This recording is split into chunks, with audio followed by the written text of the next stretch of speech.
सुरेंद्र कुलकर्णी यांच्यावर सायंच्या घराबाहेर शाई फेकण्यात आलेली आहे। शाई फेकतानाचे सीसीटीव्ही फुटेज जय महाराष्ट्राच्या हाती लागलेले आहे। सुरेंद्र कुलकर्णी यांच्या घरातून बाहेर पडत असताना 5 जण आले, त्यांनी त्यांच्या अंगावर शाई फेकली, त्यानंतर 5ही जण पळून गेले। सीसीटीव्हीचं हे फुटेज आता जय महाराष्ट्राच्या हाती लागलेले आहे। तेच आपण बघतोय। सुरेंद्र कुलकर्णी यांच्यावर सायंच्या घराबाहेर शाई फेकण्यात आली आहे।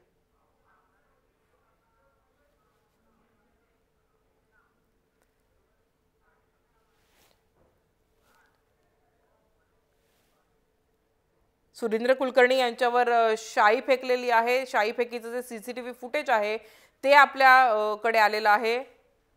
सुरेंद्र कुलकर्णी यांच्यावर सायंच्या घराबाहेर शाई फेकण्यात आली आहे। शाई फेकतानाचं सीसीटीव्ही फुटेज जय महाराष्ट्राच्या हाती लागलेलं आहे। सुरेंद्र कुलकर्णी त्यांच्या घरातून बाहेर पडत होते आणि त्याच वेळेला 5 जण आले, त्यांनी त्यांच्या अंगावर शाई फेकली आणि त्यानंतर हे 5ही जण पळून गेलेले आहेत।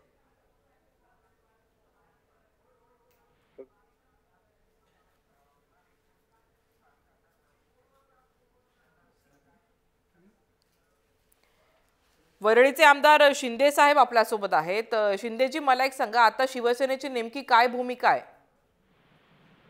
नाही, सद्यस्थिती तरी शिवसेना नेत्यांकडून हा आदेश आलेला आहे की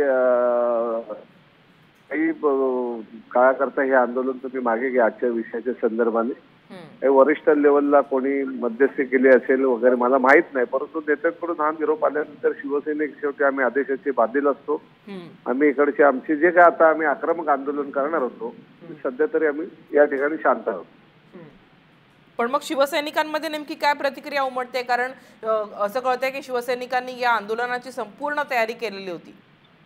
निश्चितच आहे, आम्ही पूर्ण तयारीनिशी होतो, पण ज्यावेळेला आमचे नेते आम्हाला या बाबतीत आदेश देतात तर शिवसेनेमध्ये आदेश पद्धती आम्ही अतिशय आदराने स्वीकारलेली आहे आणि तिचा आम्ही आदर करून या ठिकाणी थांबलेलो आहोत। पण मग शिवसैनिकांचं मॉरल थोडंसं डाऊन झालंय असं वाटतंय आपल्याला? बिलकुल नाही, बिलकुल नाही। आम्ही नेहमी आमच्या नेत्यांच्या आदेशाचा आम्ही या ठिकाणी आदर केलेला आहे। आजही त्यांचा आम्ही आदेश आहे आदरपूर्वक स्वीकारलेला आहे। नक्कीच, नेत्यांचा आदेश तुम्ही आदरपूर्वक स्वीकारला असं म्हणते। धन्यवाद। तुर्तास तुम्ही आमच्यासोबत बोललात। तर सुनील शिंदे आमदार होते शिवसेनेचे, त्यांनी असं म्हटलेलं आहे की आता काही वेळापूर्वीच शिवसेनेच्या नेत्यांनी आम्हाला हे आंदोलन नाही करायचं नाही अशा प्रकारचा आदेश दिलेला आहे। त्यामुळे आम्ही आंदोलनाची संपूर्ण तयारी केलेली असली तरीही आम्ही आमच्या नेत्यांचा आदेश जो आहे तो पाळणार आहोत, कोणत्याही तक्रारी विना, असं त्यांनी म्हटलंय।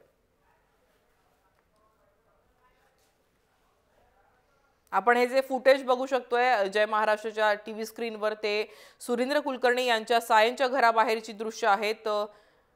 ते जेव्हा त्यांच्या घराबाहेर पडत होते त्यावेळेलाच 4-5 जणांनी त्यांच्यावर शाई फेकलेली आहे आणि हे शाई फेकतानाचं सीसीटीव्ही फुटेज जय महाराष्ट्राच्या हाती लागलेलं आहे।